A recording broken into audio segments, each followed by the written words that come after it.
there are many horror stories when it comes to scams and fraud and defrauding and the rest of it when it comes to cryptocurrency, and that's because it's so unregulated that I just hear about all sorts going on, and that's why I stay far away from it. I did have a friend back in September last year, 2020, who and many strongly encouraged to invest. So this friend of mine strongly encouraged me to invest when Bitcoin was $10,000, and as some of you will know, that would have been a potential massive gain. However, I'm not fussed at all. It's just the way it is. You can't think of could have, would have, should have, but didn't. So it's all good, and everything happens for a reason. But yeah, so it's quite heavily unregulated, and therefore you hear about stories of you hear many people getting scammed.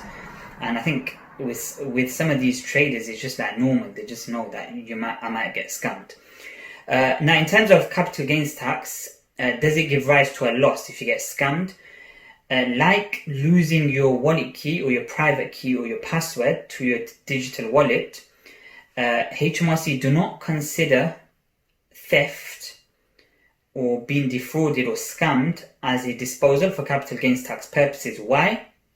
Because technically you still own the asset and you can potentially recover the crypto assets. You have the right to recover it. So no capital loss on theft or on being scammed. You cannot claim a capital loss against your capital gains. It's just a personal loss. And the same is true, no capital loss, if you get this as well, you get many people promising to give you tokens, promising to give you some sort of cryptocurrency in exchange for money. You pay the individual the money, you don't get anything back. Again, no capital loss. No capital loss for capital gains tax purposes. I would say unfortunately, but that's the legislation, that's HMRC guidance, that's the understanding. So it's not unfortunate, that's just the way it is. Obviously, being scammed is unfortunate, but you can't expect to then have a capital loss.